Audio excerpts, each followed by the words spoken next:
Big friendly with Gen X memories. Long time no see. Good to see y'all again. But we got two classic shooters, Demon Attack and Phoenix, going head to head. Which one is better? We're going to look at both of them side by side and check it out. And another thing, if you are just getting into retro gaming and you're looking for a low cost option just to get started and play on your computer, but you want to be able to use your original joysticks, I may have an option for you. Stay tuned to the end of the video and I will share it with you. Let's get it on.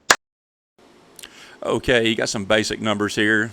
You can see Magic made Demon Attack, Atari come out with Phoenix, which is a port of the arcade original. Both released in 1982, and there is a difference in ROM, which I did not know. Phoenix has 8K, Demon Attack 4K. Okay, let's just do a quick refresher of the arcade version of Phoenix, because that is where the Atari port came from. It was released in 1980. I do remember it well. It was actually at a movie theater that I used to go see movies at. I saw Return of the Jedi in 1983 and Footloose in 1984 at this theater, and they had a cabinet of this game in there, and so I did play it.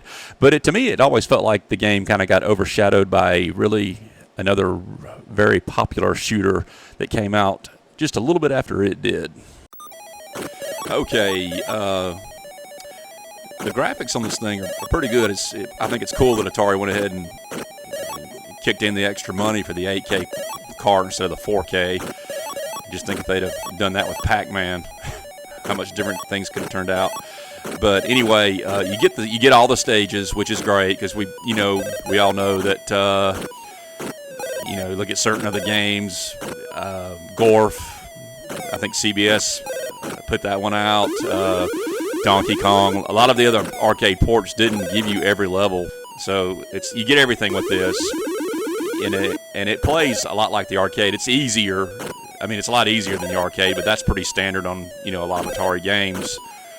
That they're not as hard as the arcade version is.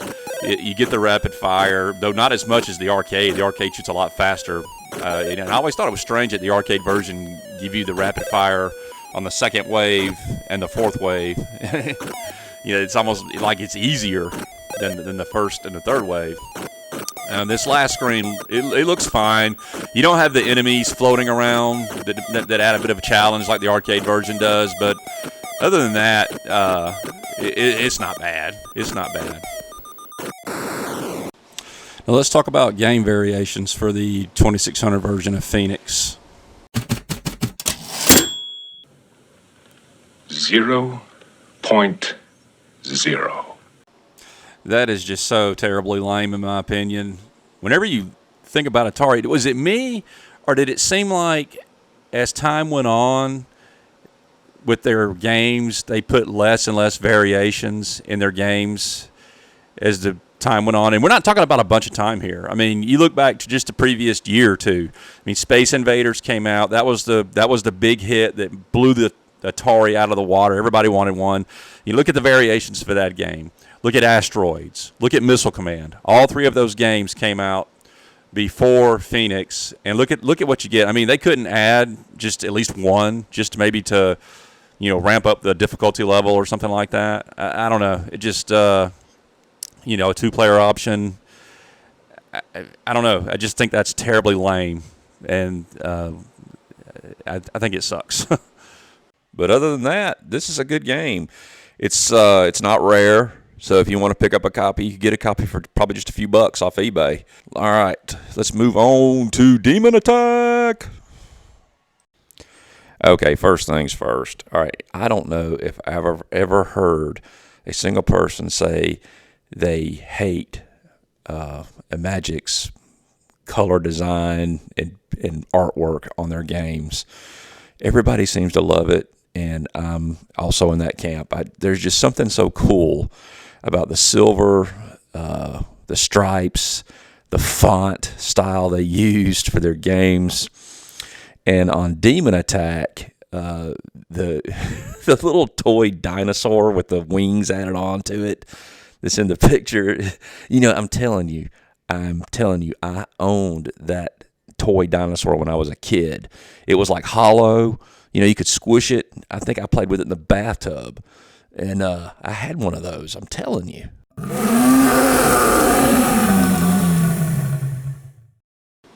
Now, I remember the very first time I ever played Demon Attack. It was in 1982 when the game was still pretty new. A friend of mine named Shane brought the game over. He'd actually just gotten Donkey Kong for the Atari 2600, so he brought over Donkey Kong and Demon Attack. And I was very impressed. I mean, you have to admit, the way the demons kind of morph together on the screen, it just looks, for a game that came out way back then, it's very cool. And I'm not going to say that I love every Magic game that came out, but you have to admit, it seems like all their games, the graphics are always bright and very colorful, and Demon Attack is no exception. I think I should bring up again that this is only a 4K game, and when you see, after you see the amount of depth that's into this, I think it's very impressive what they did, considering the time and the restrictions they had to work with. Sound effects are really great. Again, when the demons morph together, the background sound is really cool. It's not overbearing, doesn't get on your nerves. You notice it, but you don't notice it. It's really cool. And let's just take a look here at, again, what they did. You don't see the same thing in this game after every wave. They change things up, and it's really, really impressive. Now, a lot of these old Atari games, obviously they were working with very limited amounts of memory to write these games. So what they would often do, of course, is they would change the colors up. Like on Missile Command, for instance, it's the same screen, but as your score increases, the colors change on each wave of missiles, so it kind of gives you a feeling, of advancing in the game. Look at Dragonfire, same thing. You only had 2 screens, the bridge screen outside the castle and the dragon room. And once you collected the treasure, and if you escaped the treasure room and it restarted each time, the outside would be different. Same thing. Well, Demon Attack, they really took that to the next level. I mean, you've got the different colors. You've got lots of variations on the demons, the way they look. You've got them splitting up. Once you get a few levels in, they split up into 2 pieces. They dive bomb on you. You just can't deny the amount of time and work and depth that went into just a simple shooter. For way back in 1982 with only 4K of memory. To me, it's really impressive. One complaint that I've heard a handful of times over the years is that people will often say, well, only the bottom enemy even shoots at you. And that is true. The ones that are the second and third demon up on the screen don't fire at you. But, I mean, if everything on the screen at once was firing at you, you wouldn't have much of a chance, And if only one demon morphed at a time, I'd rather have the extra stuff up there to pop away at with a cannon, So I feel like the balance is pretty good. Once the game gets on and the difficulty ramps up, it gets really hard to dodge them. They'll try to corner you, and it takes a lot of skill. Okay, what about game variations for Demon Attack? I hope y'all are enjoying the video. If you're still here, if you could, do me a quick favor, please. It'd really help me out. If you could just hit that like button and hit the subscribe button down there, I would really be grateful. It takes a long time to put these things together. The editing process, you wouldn't believe how crazy it is. Okay, back to the variations here. It's pretty basic. You've got 1 and 2 player options. I like the way that it does. Kind of does like Missile Command, where each player plays against a wave of demons, and they just take turns. You don't have to wait for somebody to die before you get your turn, like in most 2-player games. So I kind of like that. If you're playing against somebody good, you're not sitting there twiddling your thumbs for 30 minutes waiting for them to get killed. It has what they call it tracer shots. Basically, it's just guided missiles, which I prefer in the game. I like it. It seems like it's a little easier to knock them off. The demons, actually, with the way they move in this game, it reminds me a little bit of Defender. It's just like they hover around and jerk just enough just to make it just a real pain in the neck to hit them sometimes. But I like the tracer. Now, one thing about tracer fire that is whenever you get on up in levels and the demons become a lot more aggressive and they get you in the corner, you're trying to shoot and move, and since your shot moves too, it can make it kind of hard to hit them sometimes, especially them little ones when they get you in the corner on the left or right hand side of the screen. There are difficulty levels also, so basically you just start later in the game at a later level, so it is harder when you start. And there's also a strange co-op version. I never did this. In fact, I didn't even know about it until I started studying this for this video. But basically, each player controls the cannon, I think, for 4 seconds, and it switches. So each player controls it just for 4 seconds at a time. And if you die, the other player gets 500 points, I believe. It seems like it might be kind of fun. Just a different take on the game. So there are some pretty cool variations in Demon Attack.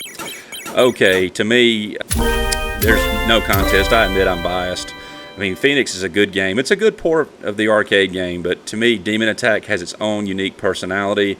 And when you look at the amount of memory on each game, with Demon Attack only being a 4K game, and you can't argue with what these programmers did when they put this together, everything that it offers. So to me, Demon Attack, which holds a special place in my heart anyway, is one of my favorite Atari 2600 games, wins this contest. Not that Phoenix is bad, I just think Demon Attack's a lot better. Which one do you like? Let me know in the comments.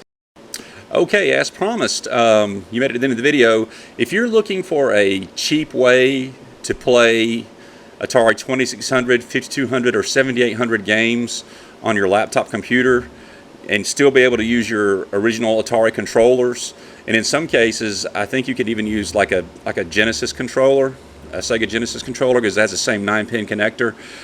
This is what I use. Excuse me, I'm new at this. The 2600 Adapter 2. It has a 9-pin connector, and it plugs in to your computer with USB. I've been using this thing for months. It's got dip switches on it and everything. And I got this for like 30 bucks, I think. Of course, you'll need a cable to hook it up. But there's a guy on Atari Age that sells these. Have you been to Atari Age yet? You really need to check it out if you haven't been. If you're getting into retro gaming, they cover everything. But I'm going to leave a link to the forum at Atari Age. So if you want to learn more about this, you can get it and you can buy it. I don't have any skin in the game. I'm not getting any commissions or payoff for this. I'm just simply promoting this product because I like it, and I think it's a quality product. I've been using it for several months, and I've not had any problems with it. Like I said, it's like 30 bucks. So I highly recommend this. There's more than one way to skin a cat. I know that. There's more than one. There are different options besides this one where you can hook up these old controllers.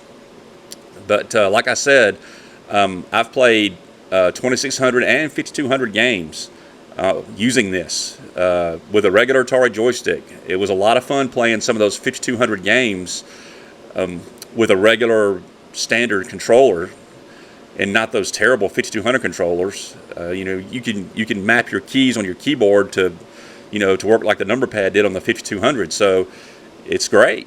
It took me a little while to figure out the emulators and all that, but it was worth it because now I can play those games, those old games, all I want, and they're a lot of fun.